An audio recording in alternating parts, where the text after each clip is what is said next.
ग़ज़वा तबूक ना होती तो मुनाफ़िकीन और मोमिनीन का फ़र्क कैसे पता चलता।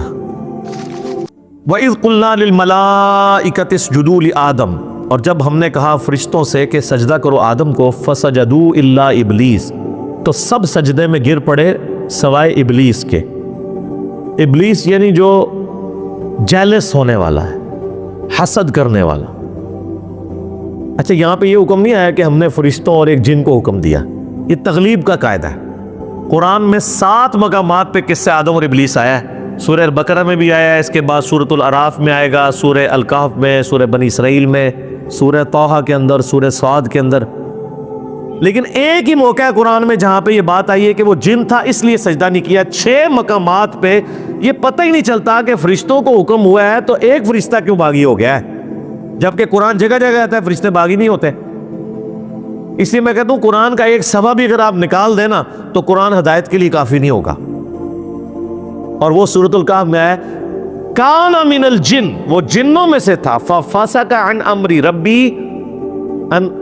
रब्बी, इसलिए उसने अपने रब की नाफरमानी की। अगर वो फरिश्ता होता तो कभी भी नाफरमानी न करता। वो जिन्नों में से था।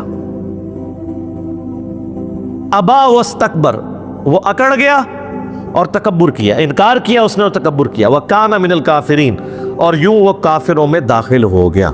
और एक तर्जमा यह है कि वो है ही काफिर था। मुराद ये कि उसके अंदर की ये जो तकब्बुर था उसको खोलने का सबब ये वाक़या बना, वरना वो अंदरों है ही कुछ सी, उस पर मुश्किल वक्त नहीं आया था। जिस तरह माजरत के साथ आप देखते हैं हमारे जो पॉलिटिकल लीडर्स हैं, जब वो अपोजिशन में होते हैं तो माशाल्लाह लगता है कि इनसे ज्यादा कोई उम्मत का खैर ख्वाही नहीं है। और जिन जिन बातों के ऊपर वो हुक्मरानों को टॉन्ट कर रहे होते हैं, जब वो खुद हुकूमत में आते हैं उन हुक्मरानों की तरह वो भी बल्कि उससे भी बढ़कर बुरे तरीके से बिहेव कर रहे होते हैं।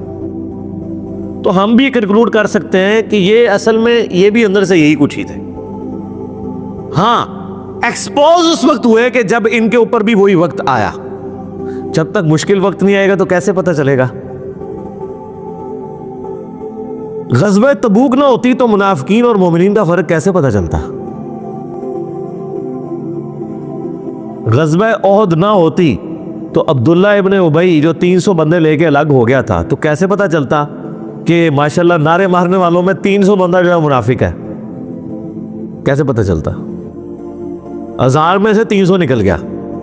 अब्दुल्ला इब्ने मसूद कहते हैं कि अगर ये ग़ज़वा ओहद का ये वाक़या ना हुआ होता, कोई मुझसे पूछता तो मैं कसम उठा के कह सकता था कि नबी इस्लाम के सहाबा में कोई भी मुनाफिक नहीं है। लेकिन मैं तो हैरान हो गया कि 300 बंदे तो ओहद में निकल गए। 1000 में से 300 निकल गए, ऑलमोस्ट 130 निकल गए ना। तो जब मुश्किल वक्त आता है फिर पता चलता है कि कौन कौन महबूब की उम्मत में से है। वैसे आप कह लें जितना मर्जी आप नारे मार लें, अपने इमलाक को नुकसान पहुंचा लें, बड़े बड़े बैनर्स लगा लें, बहुत आसान है। मुश्किल वक्त में पता चलता है। तो अल्लाह ताला फरमाता है कि वो है ही काफिरों में से था, यानी उसके ऊपर जब ये वक्त आया फिर उसकी हकीकत खुल के सामने आ गई कि उसके अंदर ये चीज़ भरी हुई थी। वक़ुल्ना या आदम उस्कुन अंत व ज़ौजुकल जन्ना, तो हमने आदम से और उसकी बीवी से फरमा दिया था कि तुम दोनों इस जन्नत में रहो। वकुला बिन्हा रगदन हैसु शिअतुमा, और दोनों खाओ पियो जितना चाहो यहाँ पर, जितना अरसा चाहो यहाँ पे इस जन्नत में रहो, लेकिन एक शर्त के साथ, वला तक़रबा हादिहि शजरा, ये एक दरख्त है जिसके करीब नहीं तुमने जाना। फ़तकूना मिनज़्ज़ालिमीन, अगर ऐसा हुआ तो तुम फिर हक तलफ़ी करने वालों में, ज़ालिमों में, अल्लाह ताला के नाफरमानों में शुमार हो जाओगे। अब बाल लोग कहते हैं दरख्त कौन सा था, वो जड़ा भी हो है दरख्त तल के फ़र्क पैदा है। अल्लाह ताला है वो दरख्त की कोई को खूबी नहीं बताना चाह रहा कि वो दरख्त ने एंज करके खींच लिया सी।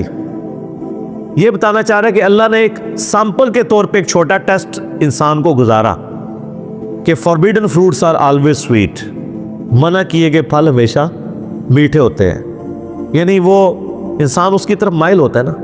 तो ये इंसानियत का एक टेस्ट था कि दुनिया में, चूंकि अल्लाह ने तो पहले ही प्लान कर दिया था कि दुनिया में तो मैंने भेजना है, यहाँ पे इन्होंने रहना है, तो इनके लिए कुछ चीज़ें होंगी जो मेरी तरफ से हुक्म होंगी ये करनी है, और कुछ चीज़ें ऐसी होंगी जो मना की गई होगी। उसके लिए एक छोटा सा आप समझ लें एनुअल एग्जामिनेशन से पहले एक छोटा सा टेस्ट समझ लें, तो उसमें से ये गुजारा।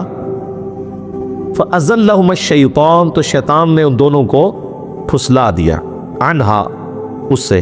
फ़अख़रजहुमा मिम्मा कान फ़ीह, तो निकलवा दिया उन दोनों को उसमें से जिसमें वो थे। अच्छा, अल्लाह ताला ये जो सीगे इस्तेमाल कर रहा है तस्निया के कर रहा है, लिहाजा जो क्रिश्चियनिटी में आया ना, वो कहता है एक्सिस ऑफ ईवल जो है वो औरत है। ईव, अम्मा हवा को इंग्लिश में क्या कहते हैं? ईव। तो ये ईवल यानी बुराई, ये उन्होंने औरत से, ये जो आज कह रहे हैं हम औरत के बड़े हुकूक की जंग लड़ रहे हैं, इन्होंने तो अपनी माँ के नाम से ईवल को डिडक्ट किया हुआ है, ईवल। जबकि कुरान क्या कह रहा है कि उन दोनों को, हमने कहा उन दोनों ने नाफरमानी की, उन दोनों को शैतान ने बहकाया। ये किसी एक इंडिविजुअल के ऊपर नहीं अल्लाह ताला ने डाला, क्योंकि हर एक की अपनी मर्जी थी। सैयदना आदम की भी अपनी मर्जी थी और अम्मा हवा की भी।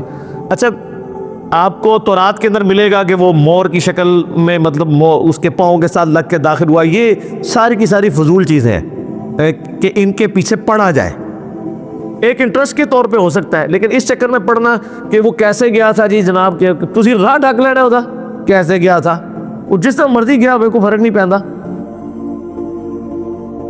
ये यानी खाम खा की बहसें होती है। मुस्लिम शरीफ में हदीस है ना कि नबी इस्लाम और मैं और क़यामत इस तरह साथ भेजे गए हैं जैसे ये दो उंगलियां। हमें एक बंदे ने जनाब यहाँ पे एकेडमी में रब्ता करके कह रहा है जी केड़ियां दो उंगलियां जोड़ियां सन हुज़ूर ने। ओ भाई जेड़ियां भी दो जोड़ियां ने, बताना आप अलैहिस्सलाम ये चाह रहे थे, ये वाले वैसे यही दो जोड़ी थी शहादत की और दरमियान वाली, कि मेरे बाद अब क़यामत ही आएगी, कोई पैगम्बर नहीं आएगा। यानी नबी इस्लाम खुद भी क़यामत की खबर है। ये मकसद नहीं था कि आप ये बताएंगे वो उंगलियां कौन सी दो थी। तो यही होता है कि हम उंगलियों के चक्कर में पड़ जाते हैं, जो मैसेज है वो पसे पुश डाल दिया जाता है। यहाँ पे भी अल्लाह ताला ने फरमाया कि शैतान ने उन दोनों को वर्गलाया। अभी ये आयत बाकी है, इंशाल्लाह अगली दफ़ा इस आयत को हम एलबोरेट करेंगे कि किस तरीके से ये सारे मामलात हुए।